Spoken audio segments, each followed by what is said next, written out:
Hello everyone, it's Shane Kanto, your Wasteland reviewer, and I'm here to review Renfield. And this is a new horror comedy that takes the story of Dracula, turns it on its head because it's from the perspective of Renfield, his familiar.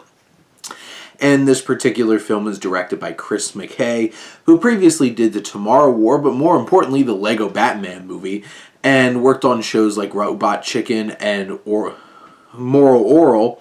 And this is starring Nicholas Hoult as Renfield, who is starting to attend these meetings with other abused people because they're in toxic relationships.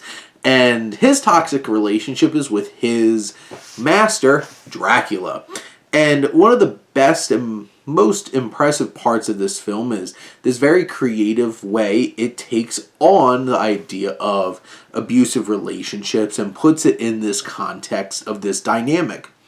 And it's engaging, it has something to say, and this film also knows how to make you laugh. And you have the likes of Ben Schwartz and Awkwafina who are thrown in along the way, who have some good moments of laughter. And you have this main focus of Renfield and Dracula, and Renfield trying to process through all of his trauma. And the best part of the film, like hands down, absolutely has to be Dracula. Nick Cage just goes all in on this performance, and he's over the top, he's ridiculous, he's terrifying, and it all works so perfectly well. And I think Nicholas Hoult does a fine job here as Renfield. I wouldn't say his performance is particularly dynamic or different or engaging, but I think he does a good job with the material that he's given. This film also has plenty of action, tons of gore, so much blood all over the place.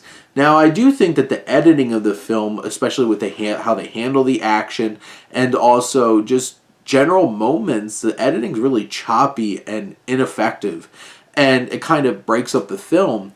And there's also a lot here that's distracting from like what this main idea narrative is. You have all this work with like Ben Schwartz's character and his mother's character, and it all feels so just tacked on and distracting from like what the real meat of this story is, which is the dynamic between, Renfield and Dracula. But then they choose to go with this other main narrative that doesn't really feel as interesting as any moment that Dracula's on screen, and it becomes distracting and a lot less interesting and engaging.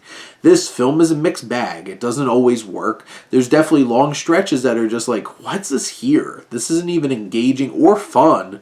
But you do have those strong elements that keep it afloat, and it has some interesting things to say about toxic relationships. So overall, it is a fine film. It could have been a great film, but it leans in too much to things that just don't add much to the film. But in the end, it's still a fun time and only about 93 minutes, so it's worth a ride. But those are my thoughts on Renfield. Let me know what you think, and let's talk some movies. But thank you as always for tuning in and supporting your Wasteland reviewer.